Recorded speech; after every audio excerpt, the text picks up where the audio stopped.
wabarakatuh.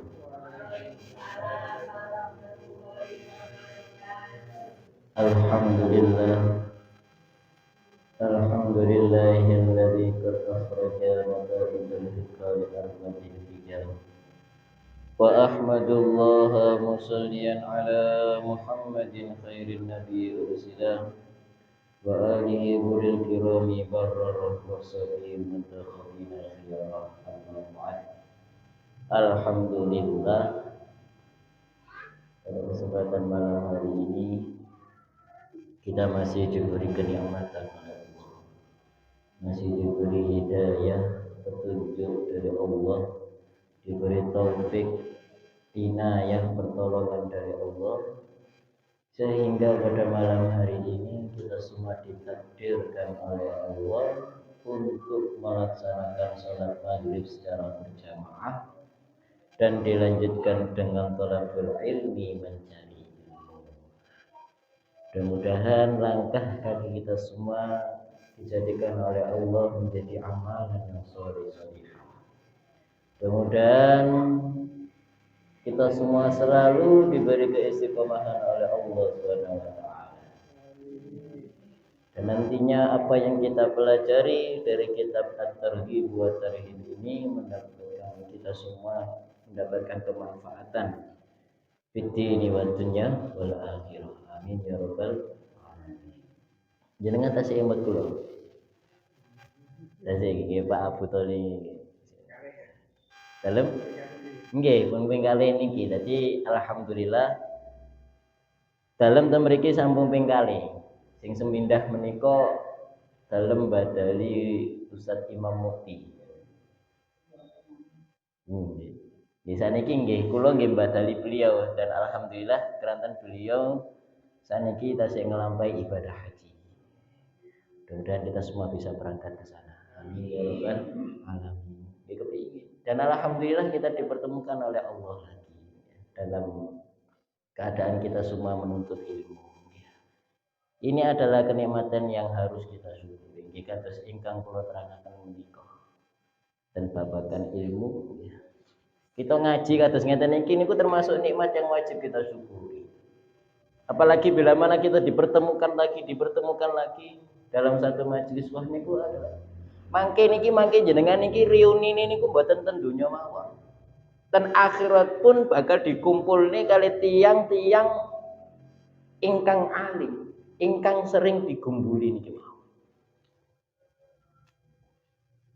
Jenengan sering tumet majelis para alim ulama, tiang-tiang ingkang saleh.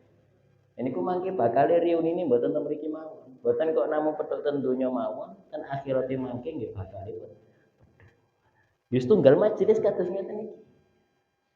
Niki terus danten dikampalaken boten ten donya mawon, ten akhirate nggih dikempalaken kalih Gusti Allah. Amin ya rabbal alamin. Alhamdulillah, mriki Al-Fakir akan menyampaikan sebuah kitab At-Targhib wa Tarhib, kitab yang sama yang dulu pernah saya bacakan di sini. Monggo kita buka kelawan wawasan surat Al-Fatihah. Mungkin kita sedanten angsal barokah saking Syekh Hasan Motor Mudiru Madrasatil Falah di Jeddah. Beliau adalah rektor dari Madrasah Al-Falah yang ada di Jeddah. Jeddah niki nggih kemudian pinggir Mekah niki. Sekitar 30 km. Mudah-mudahan kita mendapatkan keberkahan dari beliau, kemanfaatan ilmu dari beliau. Al-Fatihah ila bina wa syafi'ina wa qurrati a'yunina sayyidina Muhammad ibn Abdullah sallallahu alaihi wasallam. Wa ala alihi wa azwajihi wa dzurriyyatihi wa husni ila sultani awliya Syaikhul Qadirul Jilani radhiyallahu anhu. Wa husni jami' sahaba wa tabi'in wa tabi'in lahum bi ihsan ila yaumiddin sadatina Abu Bakr wa Umar wa Utsman wa Ali wa ala sa'iri jami' rasulillahi ajma'in sahabat rasulillahi ajma'in. Wa husni jami' al-qubur min al-muslimin wa muslimat wa mu'minin Bismillah masyayikh mengatangitan wakil sudah bagi bagi Abdul Hadi saya Muhammad Ahmad Suki wa Muhammad Syekh yang berwajib Syekh Abdul Fakir khusus saya wa Muhammad ila Syekh Allah taghshum bi rahmah wa maghfirah wa tub alaihim bi barakatihim wa rasulihim wa nafahatihim wa akhlaqna bi akhlaqihim wa ahsan a'malana bi barakatihim fid darainil fatihah. Billahi minasyaitonir rajim.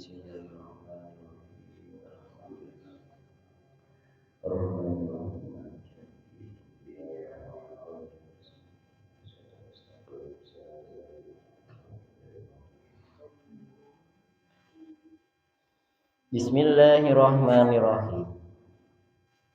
Qala al-musannifu rahimahullahu ta'ala wa nafa'ana bihi wa bi ulumihi wa 'ada alaina min barakatihi fid dharaini amin. Bismillahirrahmanirrahim. At-targhibu fis siwaki. Saya ulangi sekali lagi bahwasanya kitab At-Targhib wa Tarhib ini adalah kitab yang berisi tentang kumpulan-kumpulan hadis Rasulullah SAW. Jadi semua yang ada di sini itu hadis. Hadisnya sahih. Akan tapi di sini dibagi menjadi dua kategori. Yang pertama at-targhib. At-targhib itu apa? Jadi hadis-hadis Rasulullah yang menerangkan tentang keutamaan-keutamaan, fadilah-fadilah dari sebuah amal ibadah. Misalkan sholat, niku afdholiyah niku diterangkan dalam hadis yang berbangsa at-targhib. Hadis kang demenaken nek basa Jawa niku. Kemudian yang kedua ada yang namanya at-tarhibu. Wat-tarhibu. At-tarhib itu adalah hadis yang menerangkan tentang ancaman. Ancaman atau balasan serta siksaan dari Allah bagi orang yang teledor meninggalkan suatu amaliyah ibadah atau sudah melakukan suatu amal ibadah tapi dengan cara yang salah. Duka niku niyate, duka niku tujuane, dan lain sebagainya. Nah, di sini saya akan membacakan bab tentang as-siwak. Bismillahirrahmanirrahim. At-targhibu fi siwaki. Utawi iki ku hadis kang demenaken fi siwaki ing dalem babagan siwak. Perlu diketahui bahwasanya siwak itu adalah sebuah kesunahan. Sunnah muakkadah. Sunnah yang benar-benar dianjurkan oleh Rasulullah. Yang mana sunnah pun muakkadah. Itu Rasulullah tidak pernah meninggalkannya. Rasulullah tidak pernah meninggalkannya satu kali. Tujuannya untuk apa? Agar tidak dianggap menjadi wajib. Jadi ingatkan misalnya Rasulullah itu ada yang namanya hadisnya itu istiqrar, ketetapan. Misalkan contoh seperti ini. Memang Rasulullah tidak berbicara secara langsung, akan tetapi ketetapan beliau ketika beliau melakukan suatu ibadah itu bisa dijadikan hukum. Contoh misalkan sholat tarawih. Sholat tarawih itu sunnah muakkadah. Karena apa? Rasulullah itu tidak pernah meninggalkan sholat tarawih. Akan tetapi pernah satu kali beliau tidak sholat tarawih di masjid. Tujuannya untuk apa? Agar tidak dianggap menjadi hal yang wajib. Bayangkan kalau misalkan Rasulullah tidak pernah meninggalkan sekalipun semasa beliau hidup, maka niscaya sholat tarawih sampai saat ini dihukum ini wajib. Nah, sami kados sunnah siwak niki. Nah, siwak niku as-siwaku iku fi'luha. Jadi siwak iku pendamelane siwak niku siwak. Yang dimaksud siwak di sini itu pekerjaan menyela-nyelai gigi, at-takhlilul asnan. Yani menyela-nyelai gigi. Itu namanya siwak. Entah medianya dengan apapun. Akan tetapi yang paling disunahkan adalah kayu yang sama pernah digunakan Rasulullah SAW untuk bersiwak. Yani kayu arok. Ini namanya kayu arok. Nah, kayu arok ini adalah kayu yang digunakan Rasulullah untuk bersiwak. Artinya apa? Jadi tidak ada alasan bila mana kita tidak bisa membeli kayu arok ini terus kita tidak bersiwak. Nggak ada alasan. Karena dengan media apapun, asalkan satu, tidak langsung dengan anggota tubuh kita, itu boleh. Contoh misalkan jenengan memakai ya, ujung dari lengan baju didamel siwakan. Niki sampun angsal ganjaran siwak. Damel kerah. Kemudian jenengan misalnya memiliki lak wonten wite niki ya. Jenengan cuklek titik ngoten wit napa wit jambu ngoten niki ya. Jenengan cuklek terus jenengan sisiki. Terus jenengan damel siwak. Niki enggak angsal kesunahan. Jadi as-siwaku takhlilul asnan. Siwak itu adalah pekerjaan menyela-nyelai gigi. Tujuannya linadzofah, untuk kebersihan. Di samping itu siwak niki iku napa nggih? Cara kasarane niku ngeten. Lisan kita itu memang secara zahir tidak najis. Secara zahir tidak najis, mboten rusuh ya. Akan tetapi kadang lisan kita ini secara hukum dihukumi najis. Nah kok sakit? Ketika kita berbicara yang tidak baik. Misalnya milokno kancane sing ngrasani, adu domba, fitnah. Ini secara hukum dari ulama, lisan itu najis. Meskipun toh mboten wonten nyun sewu misalnya mboten wonten kotorane. Tapi ini hukumnya najis. Lah membersihkannya ini sebelum kita sholat. Lah sholatnya ku kudu suci sedanten. Dalam misalnya beton najis yang secara hukum lah mboten angsal. Lek dawe ulama ngoten. Akhirnya ada yang namanya siwak. Siwak ini tujuannya linadzofatil lisan an-najsil hukmiyah. Untuk membersihkan najis hukmiyah yang ada di lisan ini. Nggih napa? Ya contohnya niku mau, ya ono sing ngrasani dan lain sebagainya dan lain sebagainya. Nah, siwak niki sunnah sing remeh. Remeh. Tapi ganjarannya gede. Barang sing remeh ganjarannya gede. Mangkane uliye setan gudo menungso lewat siwak niki temenanan. Jenengan saged niteni, misalnya jenengan tumbas. Normalnya benjing niki musim tiang haji. Biasanya lek pun wangsul betok oleh-oleh namanya siwak. Mesti angsal sing namanya siwak. Siwak. Mungkin 1 hari 2 hari kita bisa memakai. Tapi kemudian setelah 3 hari, 4 hari, 5 hari, wis mesti hilang. Pun mesti hilang. Duka ten pundi. Padahal jenengan nggih mboten nate medalaken siwak niki dugi kesake jenengan mboten nate medalaken. Tapi moro-moro ilang. Nggih niku setan. Setan niku pinter. Oh iki wong Islam kok enak men. Barang sepele mek karo osok-osok untu wis entuk ganjaran gede, derajate gede. Langsung iso marek nang Gusti Allah. Iki gak oleh dijarno, kudu tak singkitno. Niki pun saged jenengan titeni wis ta lah, jenengan titeni. Jenengan tumbas siwak, mboten sampai setunggal minggu wis ilang. Pun mesti niku. Kranten niki mau, setan iki mboten kepingin. Menungso niku angsal ganjaran kathah, dugi perkara sing remeh niku mboten kepingin. Makanya kadang ya niku mau.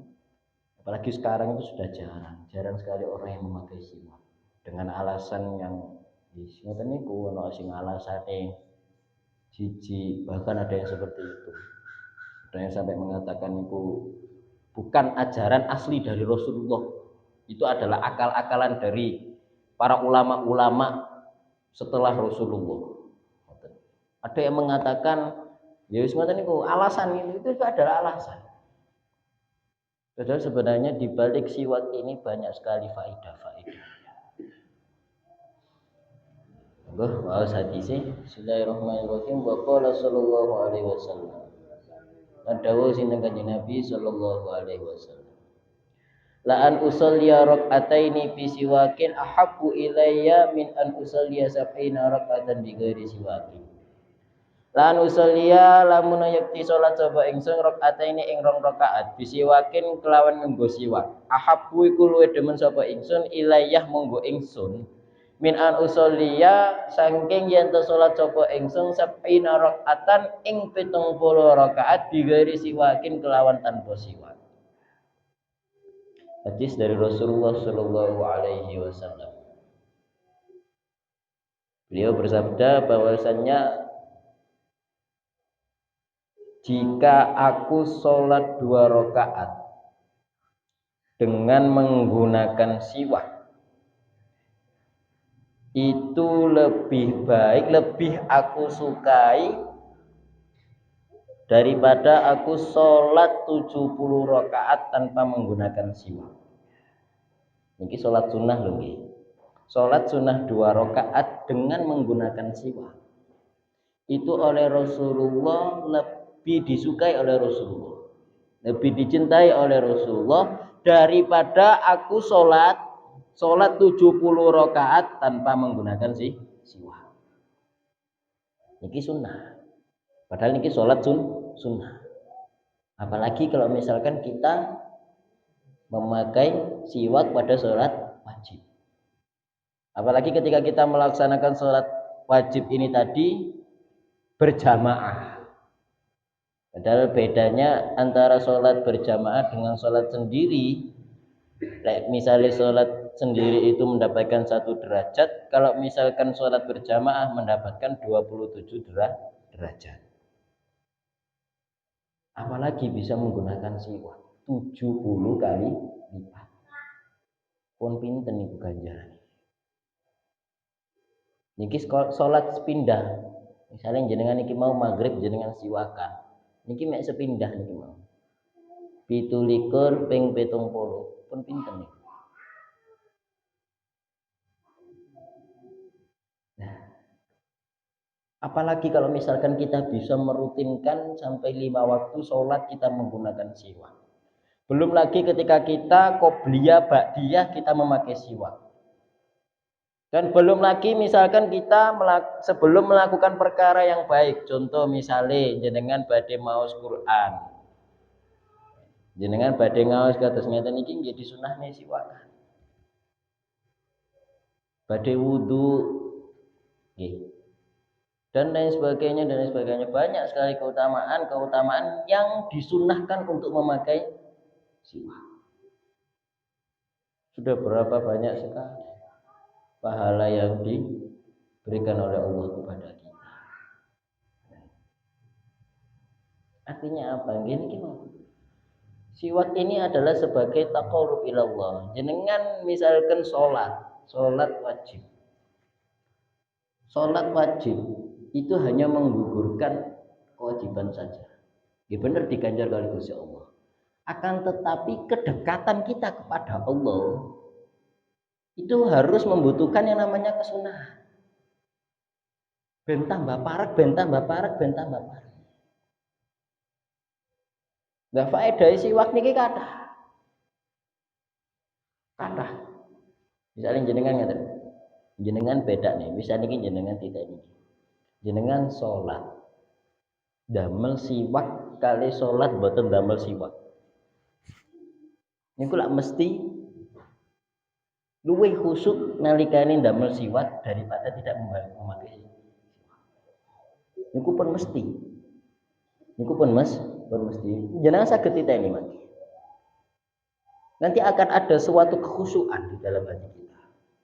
Ketika kita memakai siwak, ketika kita sholat. Dibeda nih kalau misalkan kita ketika sholat tidak memakai siwak. Memang wonten bedane. Sudah pasti ada bedanya.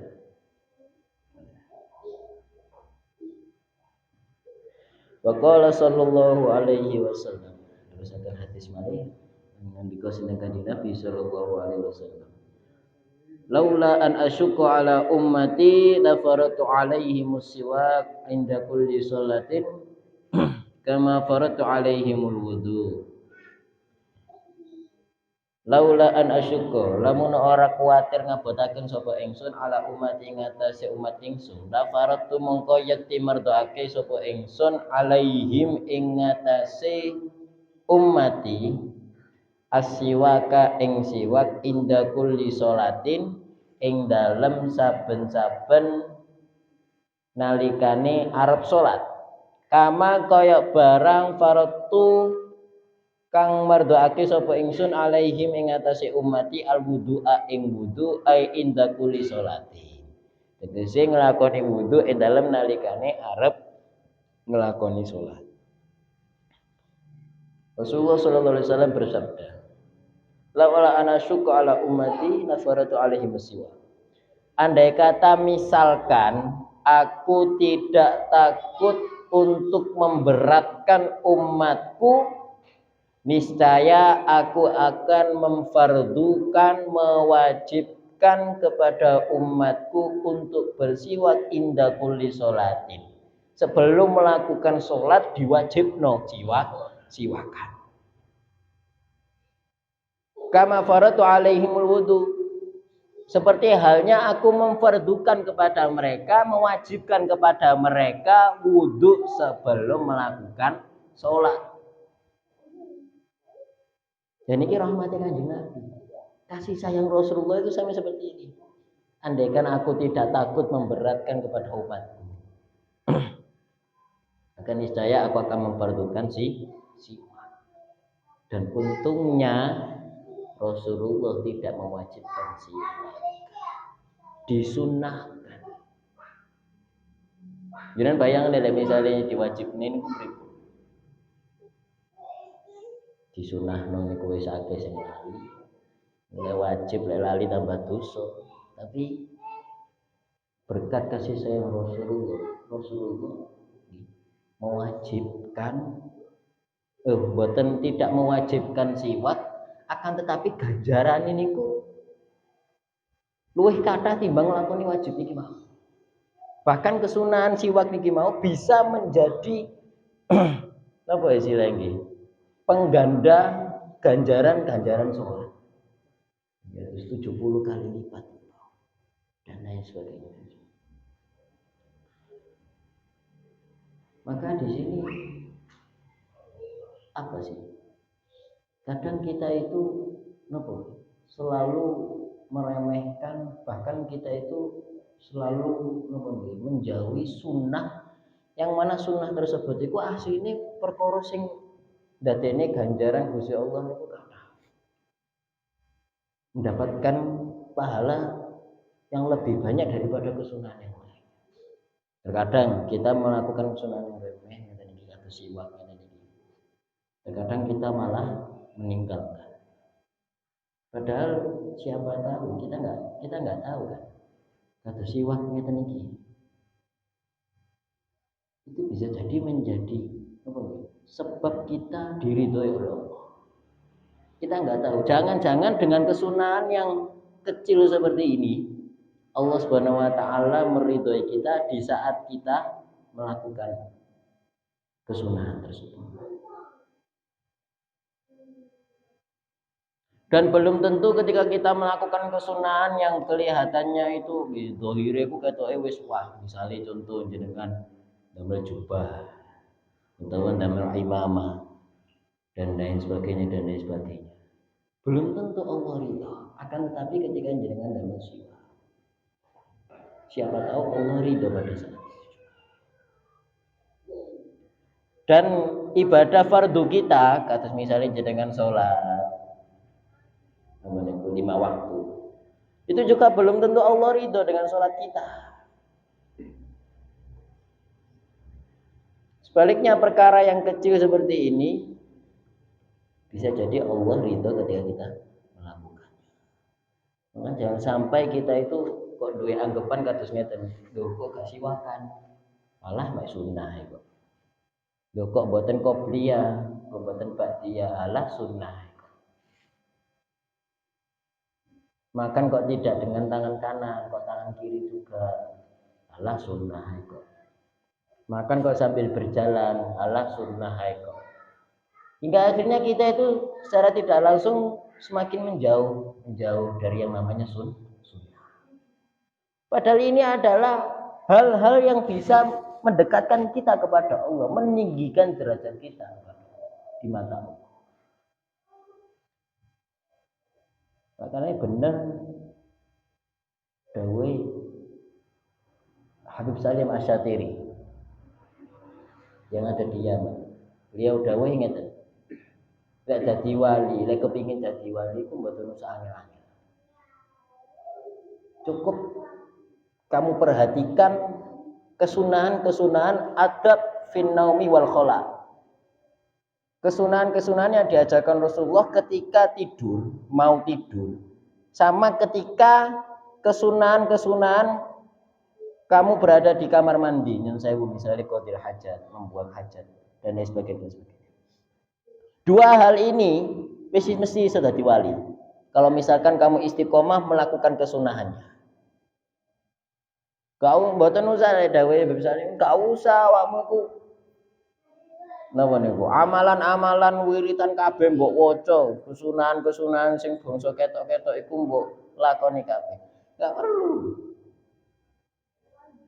Disiku mau adabun naum dan adabul khala. Adab ketika kamu tidur dan adab ketika kamu berada di kamar mandi. Iku kalau misalkan kita bisa istiqomah, mboten usah amalan sing liya-liyane. Insyaallah pun saged dadi wali. Apalagi kalau misalkan kita konsisten dengan dua kesunahan tersebut ditambah dengan amalia-amalia yang lainnya. Artinya seperti itu. Jadi jangan sampai kita meremehkan Allah mek sunnah itu. Allah mek sunnah. Akhirnya nanti akan timbul efek yang seperti ini. Dengan misalkan menggampangkan yang namanya sunnah. Lambat laun akhirnya panjenengan iki mboten nate ndamel sunnah. Terus mboten nate ngelampaui kesunahan.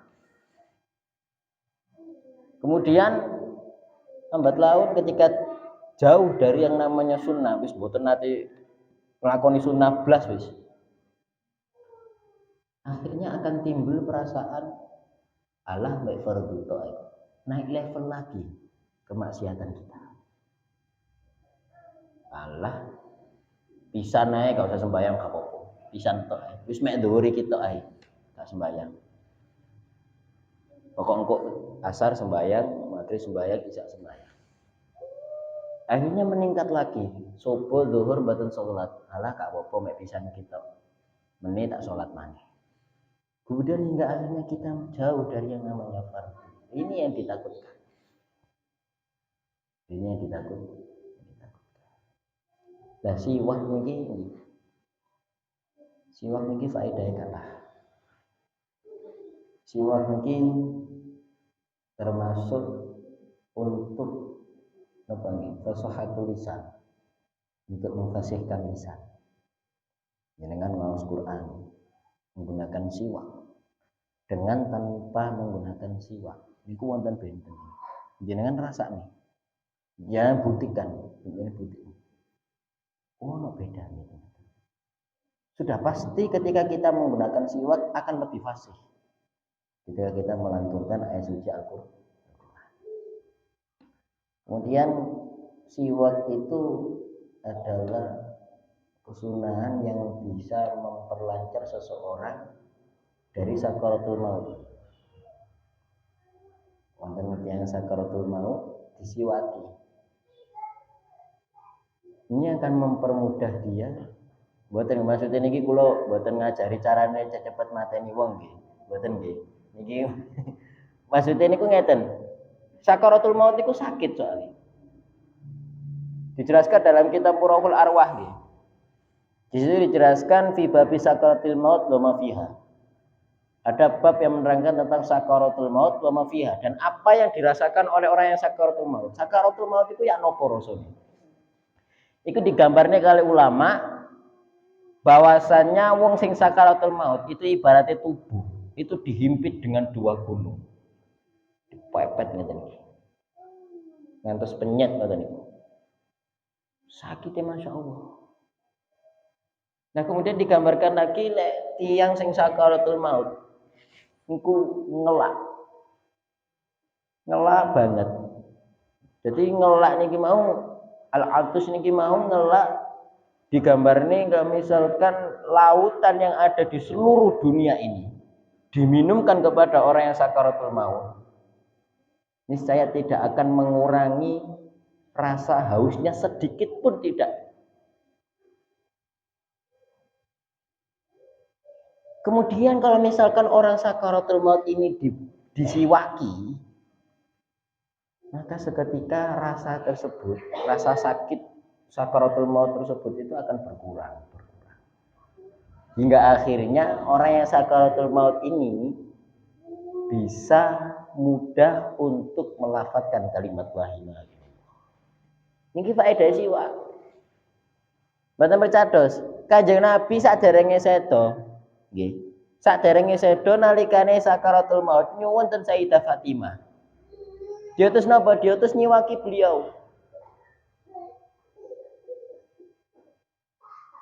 Ini tidak lain tidak bukan ini. Faedahnya banyak sekali. Kemudian bisa menghilangkan yang namanya pikun. Dengan misalnya boten kepingin sing namine pikun, apalagi ketika nanti usia senja 60 ke atas, 70, 80, itu kan sudah daya ingat sudah mulai berkurang. Istilahnya pikun niku mau. Caranya agar kita itu napa nggih? Boten pikun niki mau nggih, salah satunya dengan siwak niki mau. Dengan siwak. Atau misalnya ngeten wonten tiang niku kesurupan. Nggih, yen sewu iki. Ten mriki wonten tiyang kesurupan kok. Wonten nggih, mboten usum nggih. Biasanya kan wontenan tiyang pemane kados. Ten mriki kan kok kados wingit nggih. Nggih. Biasanya wonten lek tiyang kesurupan. Itu memakai air zam-zam. Salah satu metode ruqyahnya itu tuyul zam-zam.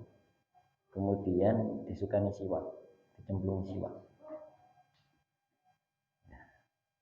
Nah ini saged diraupne langsung ngoten niku langsung.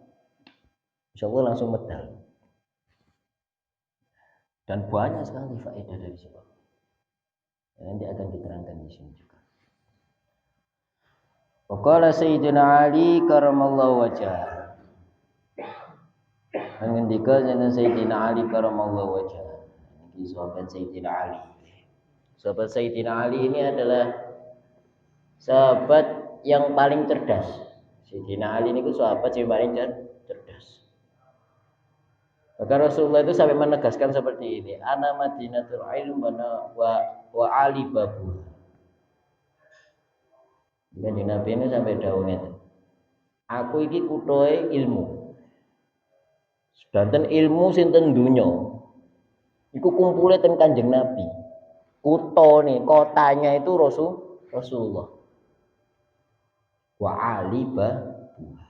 Kalau misalkan ingin masuk ke kota, maka harus melewati yang namanya gerbang utama. Nah, gerbang utamanya ini Sayyidina Ali. Artinya apa? Sumberan ilmu dari Rasulullah itu yang paling banyak mendapatkan sumberan ini kan Sayyidina Ali. Soal Sayyidina Ali itu cerdas. Nah beliau dawuh as-siwaku yazidu fil hifdzi wa yudhibul balgham. As-siwaku tawi siwak yazidu iku bisa nambahi apa siwak fil hifdzi ing dalem apalan. Wa yudhibu lan ngilangaken apa as-siwak al balghama ing balgham. Dia menerangkan tentang faedah siwak. Siwak itu yazidu fil hifdzi, bisa menambah daya ingat kita. Apa cara kasarnya ketika kita itu sudah mulai lupa karena faktor usia, daya ingat kita sudah mulai kabur, maka solusinya dengan siwak. Karena siwak bisa menambah daya ingat kita. Rasanya boten piku. Kemudian yang kedua wayudhibul balgham, bisa menghilangkan balgham. Balgham niku napa? Balgham itu adalah lendir cairan. Apa bahasa kasar ini riya. Riya niku wonten kali. Ada yang tempatnya ini di sekitar dada, tenggorokan, nggih, sampai ten hidung niki. Niku namine busopun nek bahasa Arab. Akan tapi ada riya lagi yang berada di otak kita. Dan niku namine balgham. Lah, balgham ini adalah faktor yang menyebabkan manusia itu kecerdasannya berkurang. Nyereti, kalau otak kita itu nyereti. Menyebabkan kecerdasan seorang itu berkurang. Misalkan balgom ini kakean. Maka cara menghilangkan balgom tadi itu dengan siwak. Jenengan buatan kaget, pun kaget kalau misalnya ada ulama, banyak sekali ulama, jelas saya tadi. Ulama itu mesti tidak pernah meninggalkan yang namanya siwak. Sudah pasti di setiap kantong baju mereka itu wonten siwak.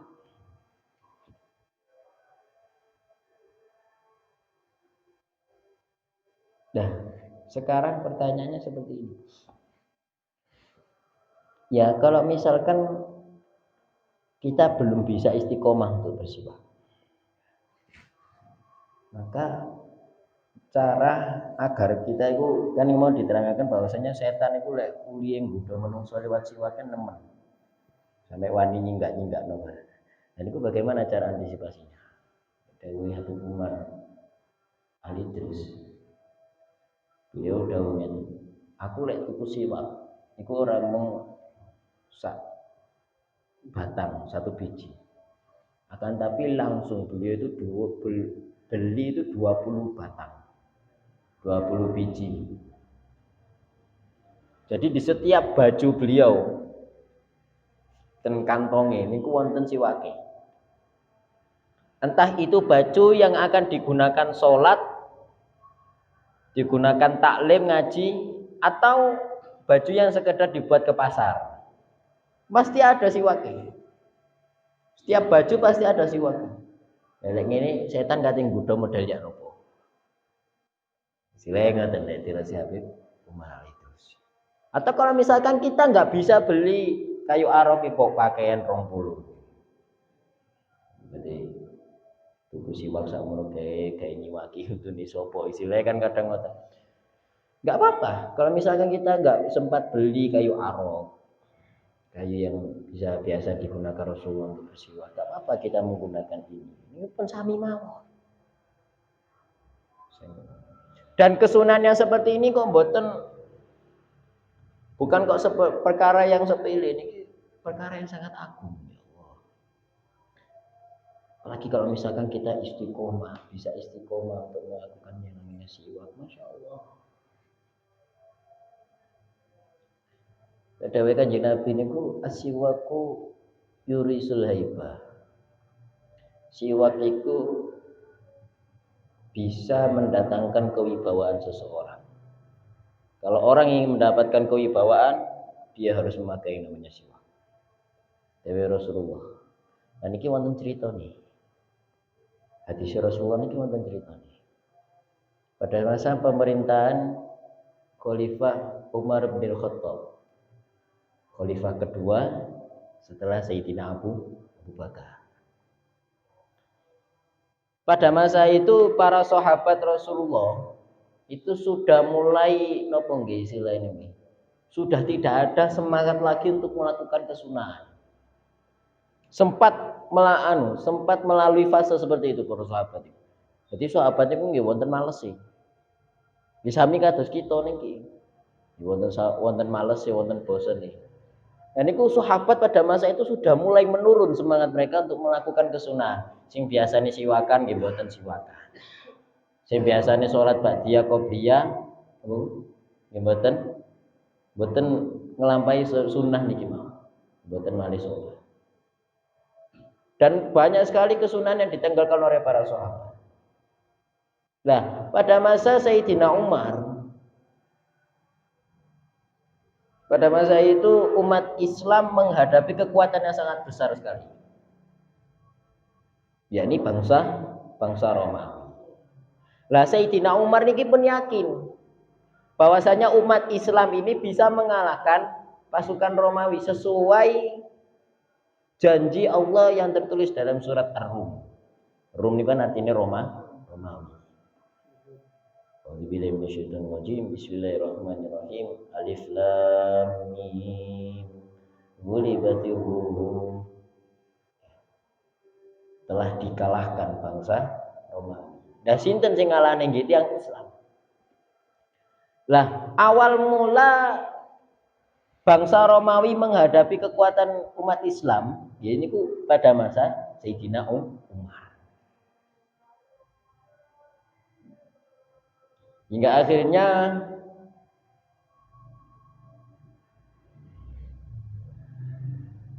bangsa Romawi mengeluarkan 100.000 bala tentara untuk menghadapi kaum muslimin dengan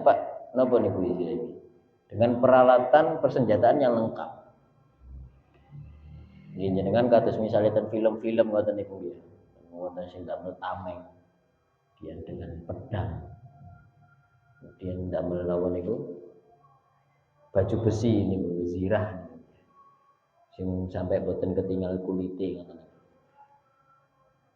Itu berjumlah 100.000 orang. Nah, sedangkan pada masa itu Sayyidina Umar hanya bisa mengumpulkan kekuatan tentara Islam sebanyak 40.000 orang saja. 40.000 orang itu pun persenjataannya tidak lengkap. Ya wonten sing damel baju besi, ya mboten lengkap ngoten niku. Wonten sing mboten damel, wonten sing blas, mboten enggak ada napa-napa senjata, mboten enggak ada, ya wonten. Melihat hal yang demikian, Sayyidina Umar juga ingin membuktikan hadisnya Rasulullah ini benar tak? Hadis bahwasanya asiwaku yurisul haibah.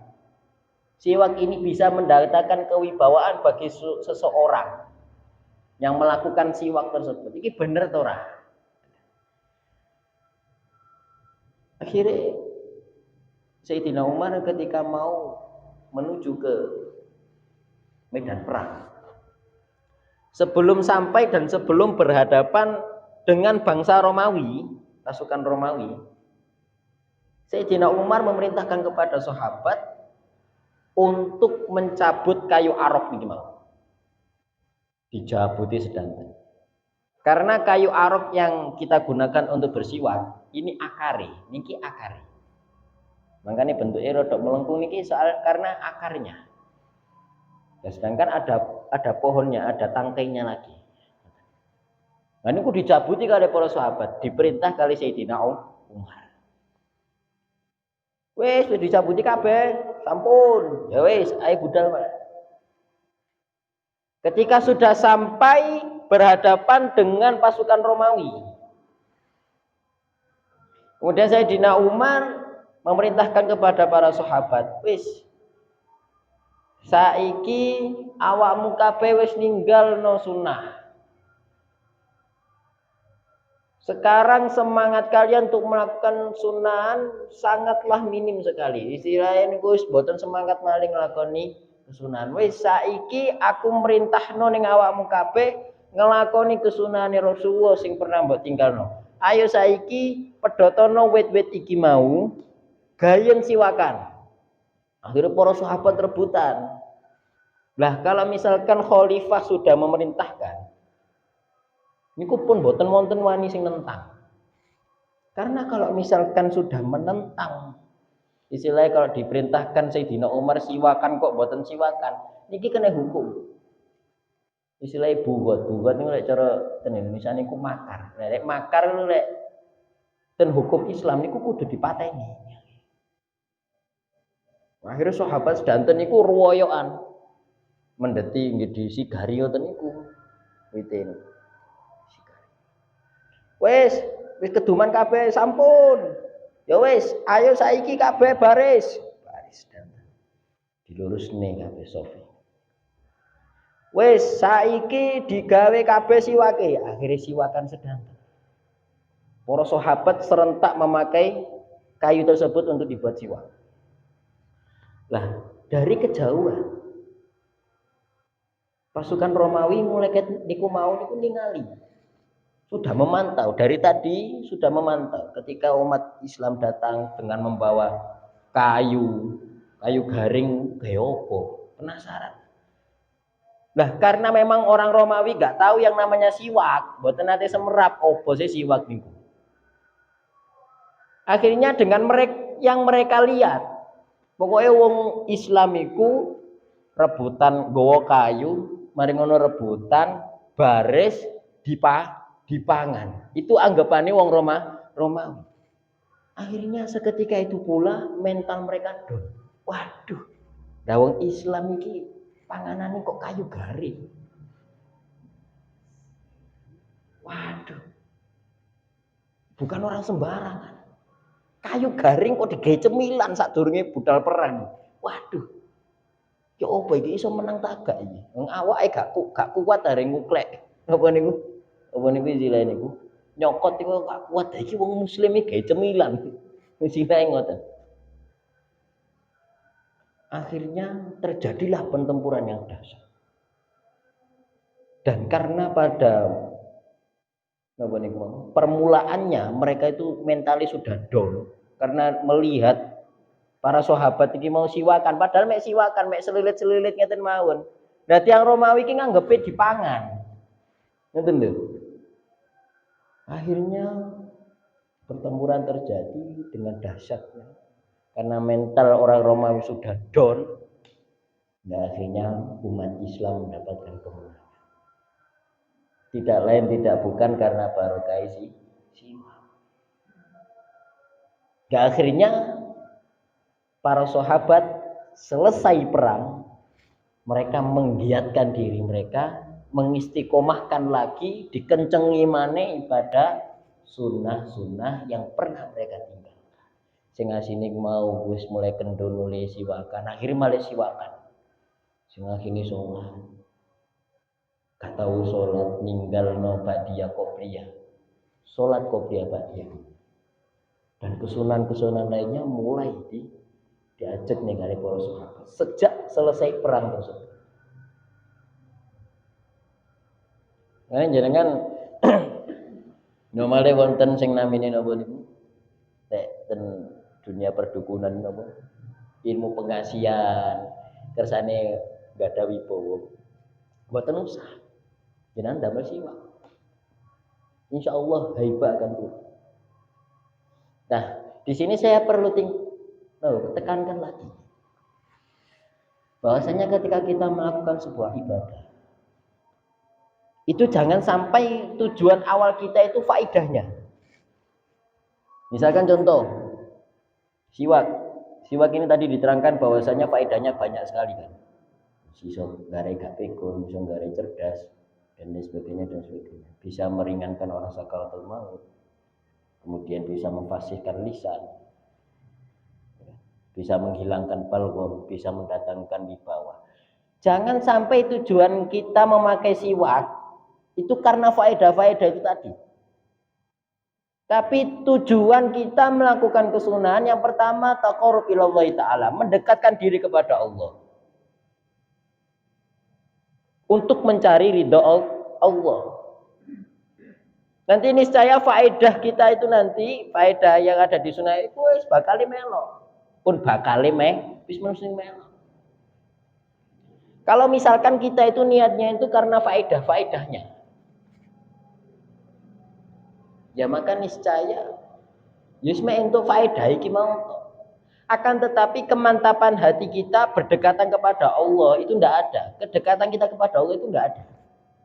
Karena niat kita hanya faedah-faedahnya saja. Maka apa yang kita dapatkan yusme faedah itu toh. Tapi kedekatan kita kepada Allah, ta'aluk sambungan hati kita kepada Allah itu mboten enten.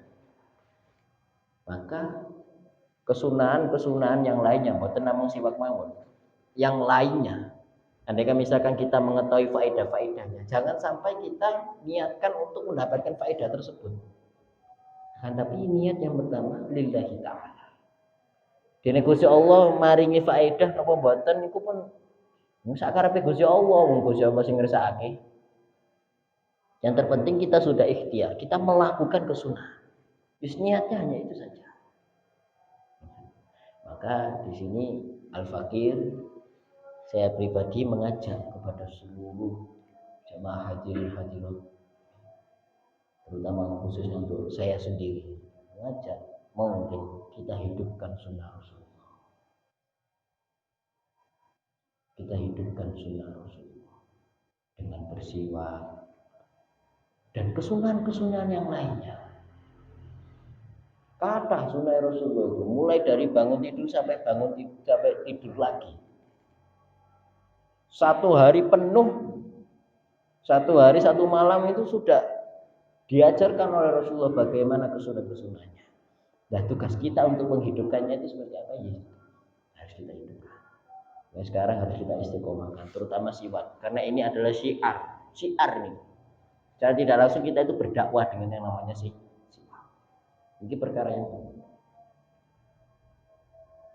Nah, mudah-mudahan kita semua selalu diberi keistiqomahan oleh Allah untuk melaksanakan kesunahan-kesunahan yang diajarkan oleh Rasulullah. Karena napa nggih? Tiyang niku nek dawuhe Ibrahim bin Adham, 10 faktor yang menyebabkan doa seseorang tidak dikabulkan. Salah satunya da'aitum hubba Rasulillah wa taraktum sunnatah. Tiyang iku wonten sing ngaku seneng ning Kanjeng Nabi, tapi ninggal kesunahan-kesunahan yang diajarkan oleh Rasulullah. Iki dungane mboten diijabah. Meskipun siang dan malam dia menangis memohon kepada Allah, Allah tidak akan mendengarkan doanya.